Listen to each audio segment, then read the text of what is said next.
오늘 11월 첫 주 우리가 하나님 앞에 예배를 드립니다. 제가 오늘 교회에 오려고 이렇게 보니까 문득 생각나는 것이 우리 코브교회에 부임한 지가 딱 만 1년이 되는 주간입니다. 제가 작년 11월 첫 주에 부임을 해서 11월 말에 담임 목사로 이제 취임을 했습니다. 참 1년 동안 하나님께서 부족한 종을 세우시고 또 말씀의 역사를 이루게 하신 것이 너무나 감사했습니다. 또 그리고 부족한 종의 사역을 위해서 또 품고 기도해 주신 성도님들의 또 은혜가 또 새롭게 기억이 되었습니다. 우리 로마서 말씀을 통해서 은혜를 받고 있습니다마는 계속해서 12장부터 시작되는 말씀이 구원받은 성도로서 우리가 어떻게 살아야 되는지, 어떻게 사는 것이 바른 신앙생활이고 또 하나님의 나라에 이르기까지 우리가 실족하지 않는 삶을 살게 되는지에 대해서 로마서 말씀은 우리에게 가르쳐주고 있습니다. 오늘 말씀도 참 우리가 성도로서 어떠한 삶을 살아가야 되는지에 대한 말씀입니다. 제목에서 나와 있듯이 빛의 갑옷을 입어야 된다는 것이죠. 빛의 갑옷. 다시 말씀을 드리면 우리는 이 땅에 살지만 또한 우리는 천국의 시민권을 가진 인생이라는 것이죠. 미국의 시민권은 잠깐이지만 천국의 시민권은 영원하기 때문에 우리가 어떠한 소속감을 갖고 살아야 되느냐를 분명히 깨닫게 하는 말씀입니다. 40년 된 일인데요. 미국에서 진짜 일어났던 이야기입니다. 미국의 모든 시민에게 이 마음을 울리고 가슴을 울렸던 이야기거든요.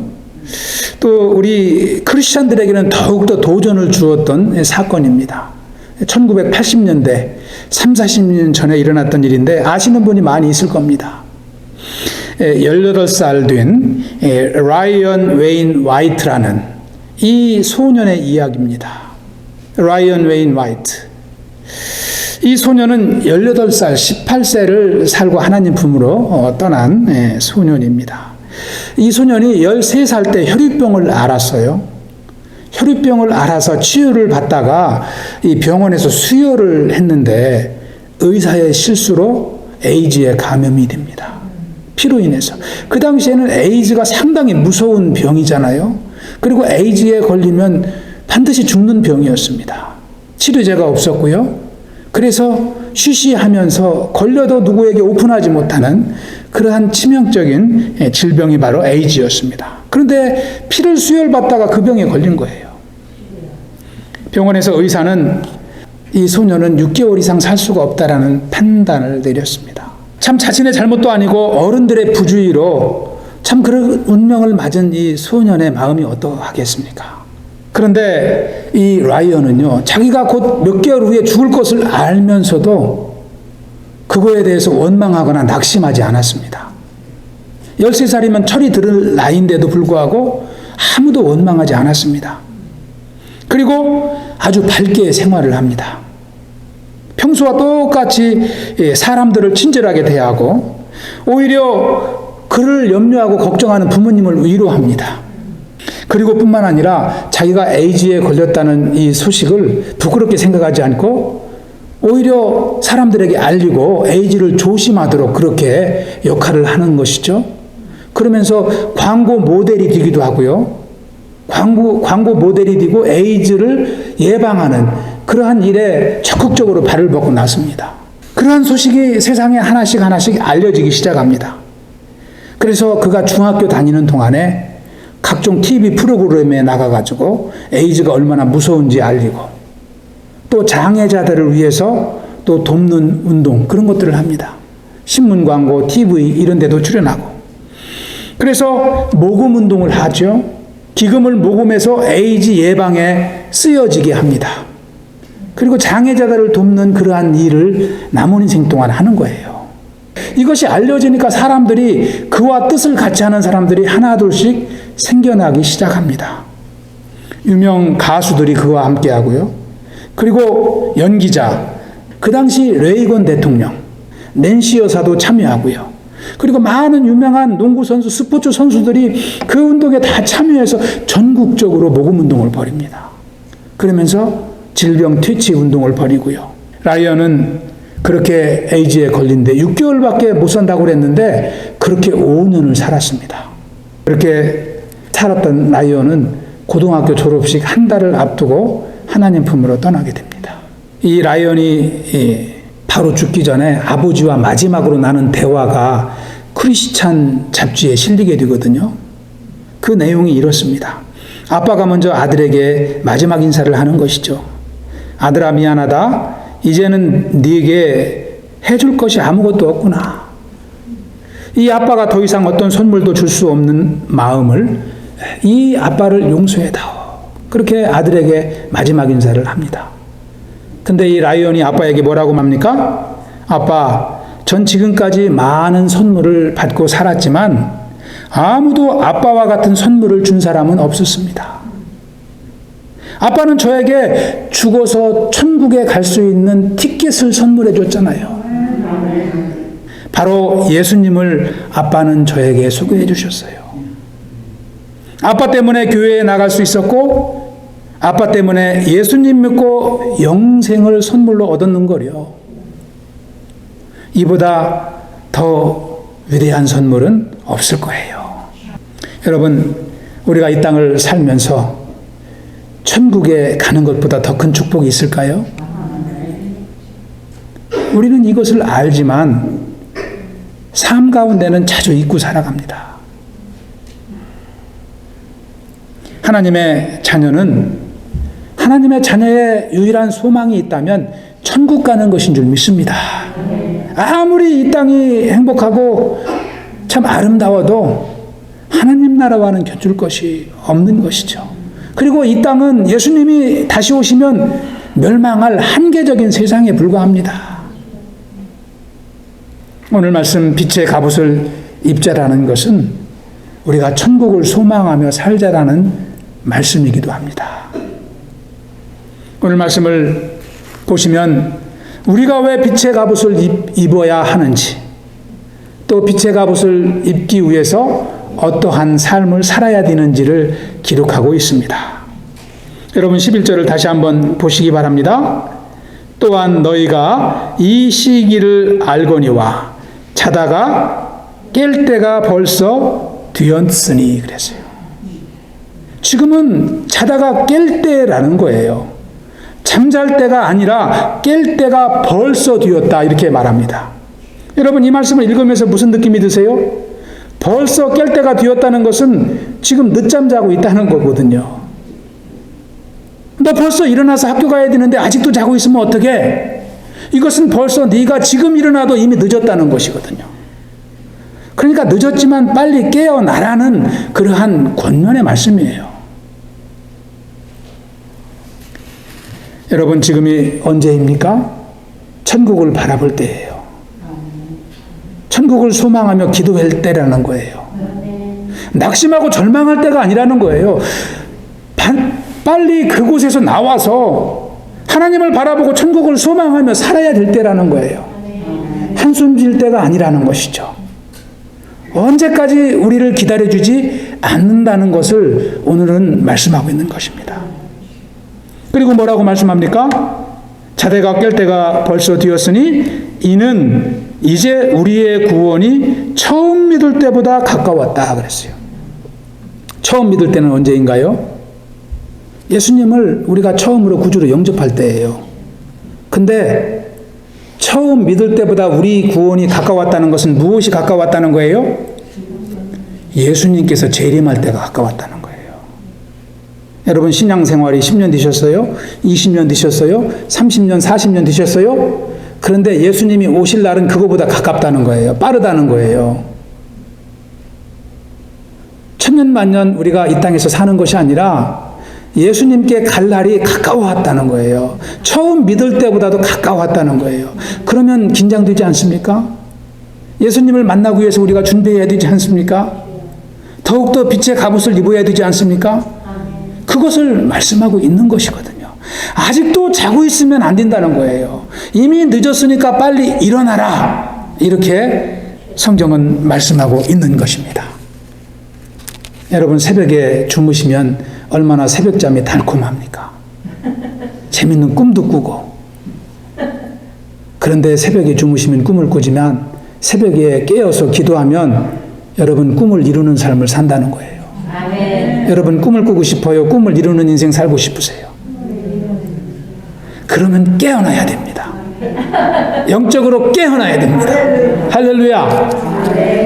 성경은 너무나 쉽고 명료하게 우리에게 은혜의 말씀을 전해주고 있습니다.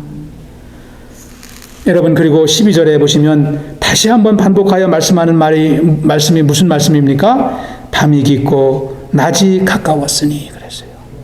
밤이 깊다는 것은 밤이 오랜 동안 지나갔다는 것입니다. 밤이 가장 깊을 때가 새벽녘이거든요. 동이 트기 바로 전이 가장 깜깜할 때입니다. 이 밤이 깊다는 것은 낮이 이미 임박해 왔다는 것이죠. 주님께서 재림하실 날이 가깝다는 것입니다.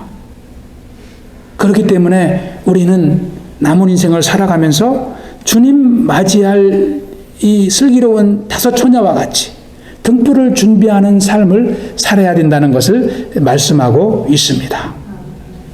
여러분, 우리가 이 말씀을 보면은 소망을 가져야 됩니다. 우리가 사는 세상은 죄악된 세상이지만 주님께서 새로운 세상을 만들 날이 가까웠다는 것이에요. 우리의 모든 고난이 떠나가고 우리 인생의 모든 슬픔과 근심이 떠나가고 기쁨과 은혜가 충만한 삶이 가까워 온다는 것을 성경은 말씀하고 있습니다. 여러분, 더욱더 천국의 소망이 우리 심령에 임하는 것 같지 않습니까? 그러한 삶을 살도록 주의 백성들에게 권면하고 있습니다. 그래서 12절 마지막에 보시면 우리가 어둠의 일을 벗고 빛의 갑옷을 입자.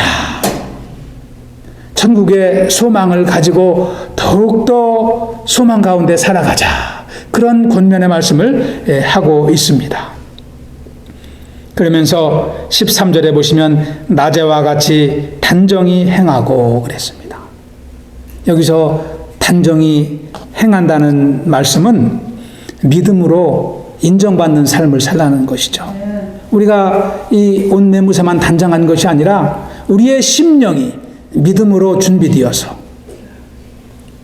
누구에게든 이 복음을 전하며 인정받는 그러한 신앙생활을 하도록 권면하는 것입니다. 그리고 바르게 살라는 말씀입니다. 그러한 내용이 13절 중간부터 이제 세 가지로 요약하여 나오고 있습니다. 빛의 갑옷을 입는 삶이 어떠한 삶입니까? 첫째로 13절에 보시면 단정히 행하고 방탕하거나 술 취하지 말라는 것이죠. 여러분, 2000년 전에 이 초대교회 성도 중에도 하나님을 믿지 못하고 우상에 빠진 사람들은요, 우상을 섬기면서 축제일 날마다 술을 마시고 축제를 벌였습니다. 그래서 그들은 흥청망청 이렇게 우상을 섬기는 삶을 살았어요. 그것을 비유해서 기록하고 있는 것입니다. 우상을 숭배하듯이 축제일에 술을 마시며 우상을 찬양하고 밤늦도록 요란한 생활을 했던 것과 같이 너희는 예수 그리스도의 참 이제 은혜로 구원받은 성도들은 그렇게 우상을 섬기는 자와 같이 흥청거리면 안 된다는 거예요. 정신 차리고 단정하게 살아야 된다고 권면하고 있는 것입니다. 그리고 두 번째는 뭐라고 말씀합니까? 음란하거나 호색하지 말라 그랬습니다. 음란과 호색은 성적인 타락을 말씀합니다. 이 음란과 호색도요, 우상 숭배자들이 행했던 삶의 습관이에요. 그들은 성적으로 문란하게 살았거든요. 이것이 우상을 숭배하는 사람들, 세상을 쫓아가는 사람들의 특징이라는 것입니다. 그래서 성도는 구별되어 살아야 된다는 거예요. 그것을 권면하고 있는 것입니다. 빨리 어둠에서 나와서 빛으로 옷을 입어라, 이렇게 권면하는 것이죠. 세 번째는 어떠한 권면입니까? 다투거나 시기하지 말라 그랬습니다. 예, 초대교회 성도들이 다투었던 것을 우리는 말씀을 통해서 알 수가 있어요. 성도들 간에 다투고 또 불순종의 역사가 일어나고, 여러분, 서로 다툰다는 것은 서로 비방하고 헐뜯는 거잖아요. 남들의 좋은 점을 보지 못하고 남들의 나쁜 점을 보는 것, 그것이 다툼의 요인이 되는 것입니다. 성도는요, 남들의 허물을 감추고 남의 좋은 점만 이야기해야 돼요. 그 사람이 있는 자리에서만이 아니라 없는 자리에서도 남의 좋은 얘기를 해야지, 남을 헐뜯고 비난하고 시기하고 질투하고 이런 얘기를 하면은 이게 사단의 올무가 되는 것입니다. 그것을 권면하고 있는 것이죠. 오늘날 교회에도 교회 안에 이런 역사가 일어나잖아요. 신앙생활 하면서 우리가 믿지 않는 사람과도 싸우면 안 되는데 믿는 사람끼리 싸우는 것을 얼마나 부모된 하나님이 슬퍼하시겠어요. 이런 일들이 교회 안에서 일어나는 거예요. 이것은 우리의 천국의 길을 가로막는다는 것입니다. 여러분이 교회를 섬기고 하나님을 섬기고 헌신하는 것은요, 교회를 위해서 충성하는 것이 아닙니다. 여러분의 천국 길을 화급게 비추는 거예요. 여러분의 구원의 길을 가는 것이지 여러분이 고생하는 것이 아닙니다. 우리는 오늘 말씀을 통해서 우리가 예수 그리스도의 옷을 입어야 되는 이유를 분명하게 깨닫는 축복의 길 기도합니다. 14절에 보시면 오직 주 예수 그리스도로 옷 입고 정욕을 위하여 육신의 일을 도모하지 말라 그랬습니다. 육신의 일을, 이 정욕을 위하여, 우리의 욕심으로 우리의 육의 소욕대로 살지 말라고 반복하여 권면하고 있습니다. 여러분 왜 그럴까요? 열심히 살지만 내 뜻대로 내 욕심대로 살아가는 것은 우리의 삶을 세우는 것이 아니라 파멸로 이끌기 때문입니다. 여러분 고린도전서 10장 31절을 잘 알고 계시잖아요. 우리 한번 합독해 보겠습니다. 시작. 그런즉 너희가 먹든지 마시든지 무엇을 하든지 다 하나님의 영광을 위하여 하라. 이것이요, 우리의 신앙생활을 힘들게 하는 말씀 같지만 우리의 신앙생활을 참 생명으로 이끄는 말씀입니다. 우리가 늘 이 하나님의 영광을 기억해야 돼요. 사소한 것을 하더라도 이것이 내 뜻인지 하나님의 뜻인지, 기도를 할 때나 주의 일을 할 때나 어떠한 일을 할 때 우리가 이것을 잊으면 안 된다는 것입니다. 여러분 오늘날 죄악된 세상 가운데 참 문화가, 우리가 세상이 참 발달할수록 더욱더 죄악의 뿌리는 깊어지는 세상입니다. 그런데요, 이러한 세상 가운데에도 주님의 뜻대로 살려고 하는 사람들이 있습니다. 하나님은 그러한 사람들을 통해서 세상을 변화시키는 줄 믿습니다. 여러분 우리 성도님들이 그러한 삶을 살고 계시지 않습니까? 제가 이번 주 신문을 보다가요, 아주 좋은 기사를 하나 이렇게 읽게 되었습니다. 조선일보 11월 4일자인데요. 이 영국에서 모델로 활동하고 있는 엘로 하프라는 자매가 있습니다. 이 젊은 자매님인데 이 자매님이 모델입니다. 이 모델인데 이 여성 모델로서 무슨 계획을 가졌냐면은 자기가 내년도 달력을 찍어서 자기 화보를 실어서 모델들은 사진을 찍어서 달력을 만들잖아요. 그것을 만들어서 그 수익금을 전부 자선단체에 기부한다고 그랬어요. 얼마나 좋은 일입니까? 그런 계획을 세웠어요. 그래서 이 엘로 하프가 자선단체와 함께 계약을 맺었습니다. 제가 이 달력의 수익금은 다 참 이제 학생들을 돕고 불우한 청소년들을 돕는 일에 쓰도록 기부하겠습니다. 그런데 계약을 맺고 얼마가 지났는데 이 자선단체에서 이 엘로 하프에게 통지가 왔어요. 받지 않겠습니다 하고 통보가 왔어요. 그래서 왜 그러냐고 그랬더니 저희가 곰곰이 생각을 해보니까 그 화보가, 그 사진이 너무나 교육적으로 좋지 않다는 거예요. 이 모델들이 노출이 심하고, 그래서 청소년들이 보기에는 너무나 선정적이라는 것이죠. 그래 교육상 좋지 않은 달력이기 때문에 우리가 그 달력을 팔아서 남은 수익금을 기부를 받지 않겠다, 이렇게 통보가 온 거예요. 여러분 이 기사를 읽고서는 많은 생각을 해봤습니다. 오늘날과 같은 세상에도 이러한 사람들이 있는가? 예. 아니 그것으로 구제를 하면 되는데 그러한 돈으로 교육상 좋지 않은 것으로 쓸 수 없다라는 통보를 한 것입니다. 이것은요 참 하나님을 의지하며 정결한 삶을 살겠다는 몸부림이라고 저는 생각합니다. 이러한 몸부림이 없이는 우리가 세상에 거슬려 살 수가 없어요. 세상에 휩쓸려 사는 것입니다. 어떻게 신앙의 믿음을 지키고 하나님의 말씀을 의지하며 살 수가 있겠습니까? 우리 성도는 돈을 얼마나 많이 버느냐가 문제가 아니라 어떻게 버느냐가 중요한 것 같습니다. 그리고 우리가 얼마나 오래 사느냐보다도 어떻게 남은 인생을 사느냐가 중요하지 않겠습니까? 여러분 아까 서두에 말씀드렸지만 라이언 소년은 18년을 살았습니다. 그런데 80년을 살고 간 누구의 인생보다도 귀한 인생을 살았잖아요. 아멘. 세상은 지나갑니다.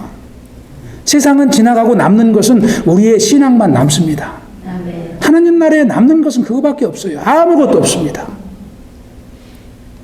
오늘 말씀을 우리가 나누면서 왜 빛의 갑옷을 입고 살아야 되는가?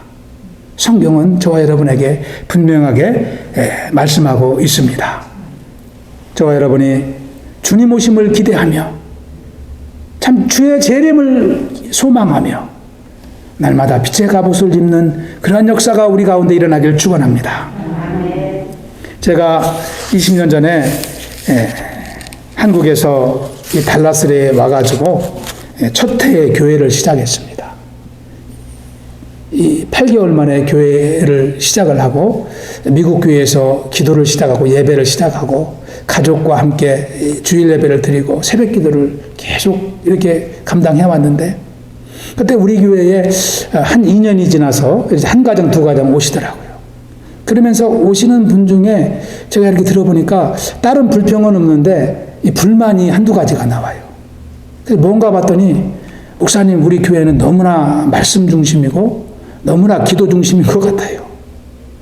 이 교제를 좀 많이 해야 되는데 목사님은 너무 말씀을 강조하고 기도만 강조한다는 거예요. 그래서 제가 그런가 보다 하고 그 뒤부터는 조금 여유롭게 하려고 노력합니다. 그리고 또 어떤 성도님은 뭐라고 했냐면 목사님 성경 공부는 아무 때나 할 수 있어요.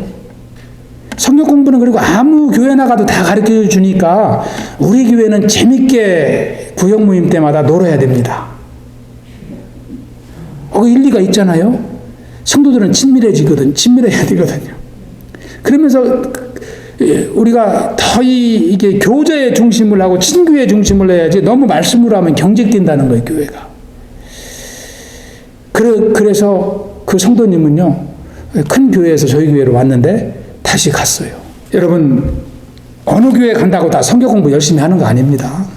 그리고 성경 공부를 할 때가 아무 때나 오지 않습니다. 다 때가 있어요. 기도도 때가 있고요. 하나님을 섬기는 것도 다 때가 있습니다. 그 때가 바로 은혜 받을 때인 줄 믿습니다.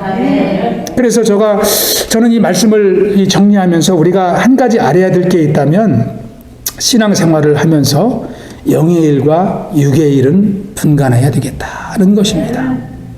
이게 영의 일인지 육의 일인지 분간하지 못하고 산다면 참 문제가 되기 때문인 것입니다. 이것이 오늘 말씀이 주는 교훈입니다. 주님 오실 때가 가까워오는데 내가 지금 어둠 속에 아직도 자고 있는지 깨어 살고 있는지 저와 여러분이 깨닫는 축복이 있길 기도합니다. 구원받은 성도라면 하루하루 살면서 우리의 구원을 인도하시는 성령 하나님을 근심케 하면 안 됩니다. 여러분 성령님을 기쁘시게 하며 동행하는 삶을 살아야 됩니다. 에베소서 4장 30절에 참 이제 무슨 말씀이 있습니까? 하나님의 성령을 근심하게 하지 말라.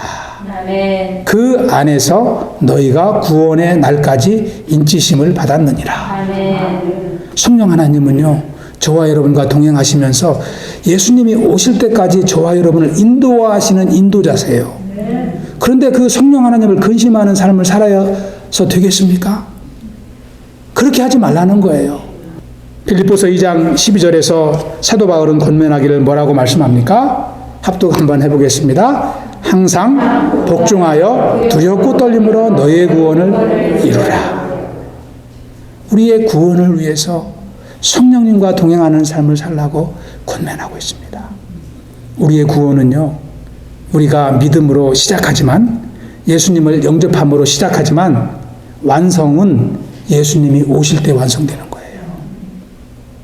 그래서 우리에게 한 가지 남은 사명이 있다면 우리에게 주신 생명을 완성해야 될 의무가 있어요.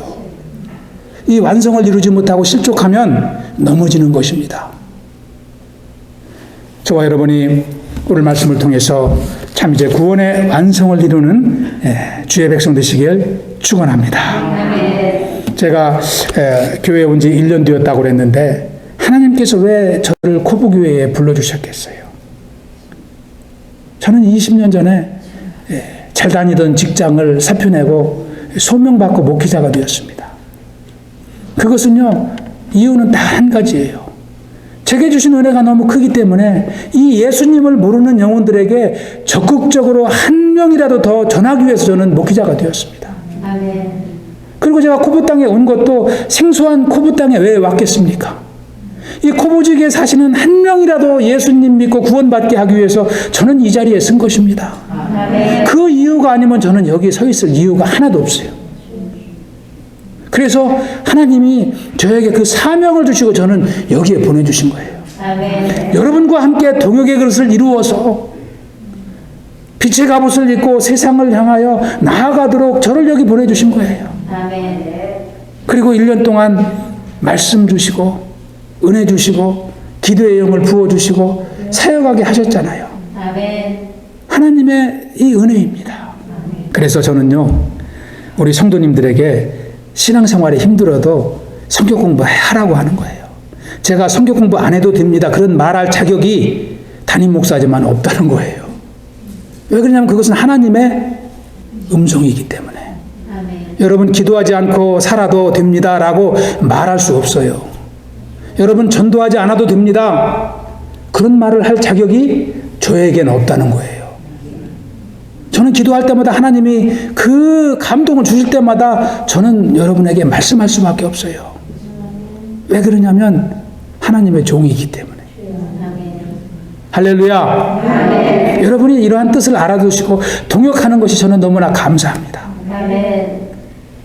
우리 사랑하는 구보교회 성도님들이 참 영혼이 날마다 강건하여서 범사에도 축복이 임하는 귀한 삶이 되시길 축원합니다. 여러분 영혼의 복이 임해야지 범사에도 복이 임하는 것입니다. 아멘. 여러분 영혼의 복이 임하지 아니하고요, 물질의 복만 임하면 어떻게 될까요? 그것이 타락한 인생이에요. 영혼의 복이 없이 물질의 복만 임하는 것이 타락한 인생이에요. 영혼의 복이 임하지 않고 육신적으로 출세하는 것이, 그것이 성공이 아니라 실패한 인생입니다. 우리는 그것을 분명히 깨달아야 돼요. 그것이 성경이 주는 교훈인 줄 믿습니다. 우리가 하나님 주신 생명의 복을 누리고 살기를 원하고 영원한 천국을 소망하고 산다면 빛의 갑옷을 입고 성령 하나님과 동행하는 삶을 살 수 있길 축원합니다. 우리 마지막으로 데살로니가전서 5장 8절을 한번 합독해 보겠습니다. 시작. 우리는 낮에 속하였으니 정신을 차리고 믿음과 사랑의 오신경을 붙이고 구원의 소망의 투구를 쓰자. 아멘. 저 여러분의 한 주의 삶 가운데에도 참 이 믿음으로 깨어 참 하나님과 동행하며 또 우리 한 성도님들 이웃을 사랑하며 또 복된 한 주가 되시길 축원합니다. 할렐루야. 기도하시겠습니다. 아버지 하나님 감사합니다. 오늘도 참 복된 주일을 허락하시고 살아계신 하나님을 예배하며 주님의 말씀을 나누게 하시니 감사를 드립니다. 아버지 하나님 참 구원의 완성의 때가 가까움을 알게 하시고 또 깨어 기도하며 성령 하나님과 동행하는 삶을 살도록 인도하시는 주님을 찬양합니다. 우리의 삶 가운데 날마다 우리의 영이 깨어나게 하시고 하나님의 나라를 바라보며 참 동행하는 삶을 살도록 인도하여 주시옵소서. 아버지께서 우리 코브교회를 축복하여 주시고 날마다 말씀의 은혜로 충만하며 기도의 영으로 충만하며 천국의 소망으로 충만한 삶이 되게 하여 주시옵소서. 감사하오며 예수님 이름으로 기도하옵나이다. 아멘.